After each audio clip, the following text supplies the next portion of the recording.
Assalamualaikum warahmatullahi wabarakatuh. Perkenalkan, nama saya Nurhayati, CGP Angkatan 9 SDN Sili Asu 3 Kota Cirebon. Jurnal Refleksi Dwi Mingguan ke-6, Modul 2.2, Pembelajaran Sosial dan Emosional. Bersama saya, Bu Eri Iswanti sebagai fasilitator dan Bu Emi Riyawati sebagai pengajar praktik. Berikut ini beberapa kegiatan pendidikan calon guru penggerak dimulai tanggal 3 November sampai dengan 18 November 2023.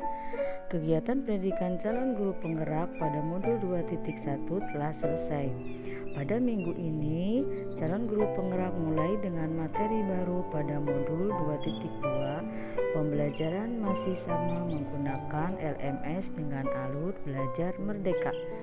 Mulai dari diri, eksplorasi konsep, ruang kolaborasi, demonstrasi kontekstual, elaborasi pemahaman, koneksi antar materi, dan aksi nyata. Model refleksi yang saya gunakan adalah WOTS yang diadaptasi dari refleksi yang digunakan pada praktik klinis Driscoll NT 2001. WOT deskripsi dari peristiwa yang terjadi. Apa yang terjadi? Apa yang saya dengar, lihat, dan saya alami? Apa reaksi saya pada saat itu? Yang kedua, so what? Analisis dari peristiwa yang terjadi. Bagaimana perasaan saya? Apa hal yang berubah dari pendapat, pemikiran, atau apapun yang diyakini sebelumnya?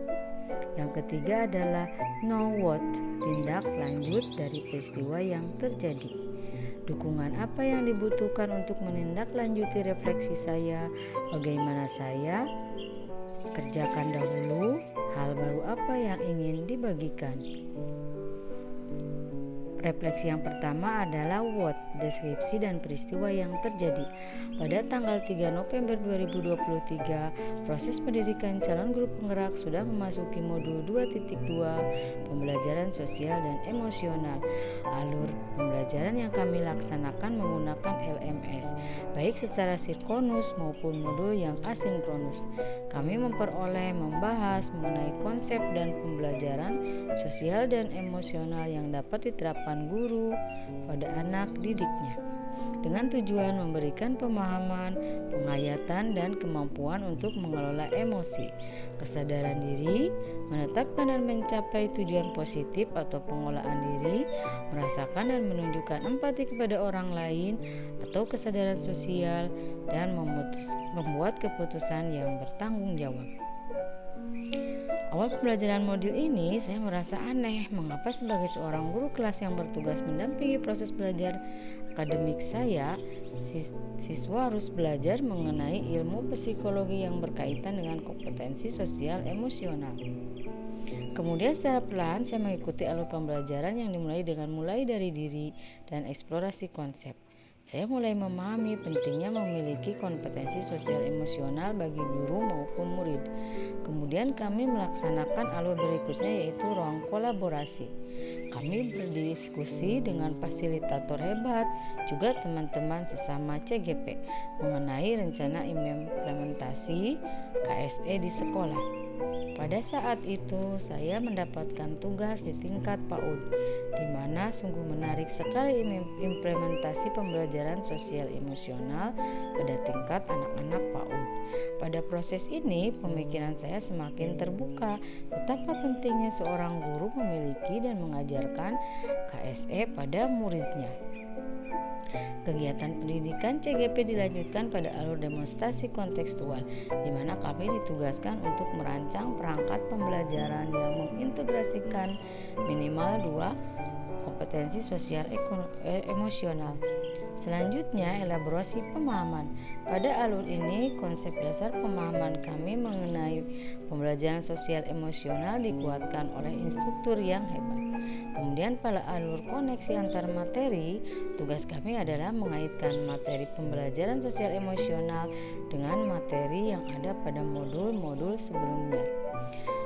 Pembelajaran sosial emosional yang telah kami rancang pada alur demonstrasi kontekstual, kemudian kami lakukan pada proses aksi nyata untuk dapat mewujudkan sikap well-being pada peserta didik. Well-being adalah sebuah kondisi di mana individu memiliki sikap yang positif terhadap diri sendiri, dapat memenuhi kebutuhan dirinya dengan menciptakan dan mengelola lingkungan dengan baik. So what? Analisis dari peristiwa yang terjadi. Bagaimana perasaan saya setelah melewati alur merdeka mengenai pembelajaran sosial emosional? Saya merasa bahagia dan bersyukur. Bahagia karena dapat belajar ilmu baru dan bersyukur karena ilmu yang saya dapatkan bermanfaat bagi diri saya sendiri dan orang lain di sekitar saya, baik murid maupun rekan guru yang di sekolah. Apa pemikiran dan pendapat yang berubah dari saya? Sebelum mempelajari modul ini, saya berpikir bahwa sosial dan emosional merupakan kebiasaan, karakter maupun perilaku seseorang yang dapat muncul secara refleks dalam menanggapi sebuah permasalahan yang dihadapinya. Saya juga berpikir pembelajaran sosial emosional tidak dapat diajarkan oleh semua guru karena hal tersebut berkaitan dengan disiplin ilmu lain, yaitu psikologi kepribadian.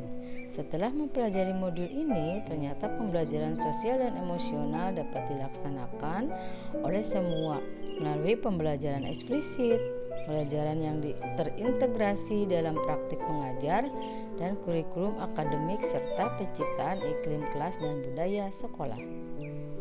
Know what? Tindak lanjut dari peristiwa yang terjadi.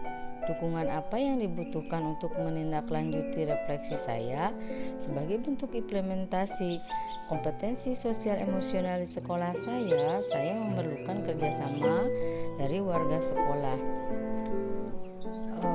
Kompetensi sosial emosional dapat terwujud apabila iklim dan budaya sekolah secara konsisten dan kontinu melaksanakannya. Dukungan dan peran dari orang tua juga sangat penting, mengingat kompetensi sosial emosional dapat tumbuh melalui kolaborasi dari semua pihak terkait. Bagaimana yang saya kerjakan dahulu, saya akan memulainya dari diri saya. Dengan menjadi pribadi yang well-being, saya akan terus berusaha menciptakan iklim dan budaya sekolah yang baik pula. Pembelajaran sosial emosional akan saya laksanakan secara konsisten sehingga dapat menjadi inspirasi bagi warga sekolah yang lain untuk terus dapat belajar dan bertumbuh menjadi pribadi yang memiliki kompetensi sosial emosional positif. Hal baru apa yang ingin dibagikan? Bagi murid, saya akan mulai menumbuhkan kompetensi sosial dan emosional mereka dengan mulai merencanakan dan melaksanakan kegiatan-kegiatan apa saja yang dapat menciptakan kesadaran penuh bagi rekan sejawat. Saya akan membagikan beberapa hal untuk menguatkan keterampilan sosial emosional, di antaranya 1. Memodelkan penerapkan KSE dalam peran dan tugas, menciptakan budaya mengapresiasi diri, menunjukkan kepedulian terhadap sesama. 3. Mengagendakan kegiatan untuk berbagi praktik baik. 4. Mengintegrasikan KSE dalam pelaksanaan rapat guru. Dan yang terakhir, mengajak rekan guru untuk dapat menerapkan PSE di kelasnya. Terima kasih, salam tergerak, bergerak, dan menggerakkan. Assalamualaikum warahmatullahi wabarakatuh.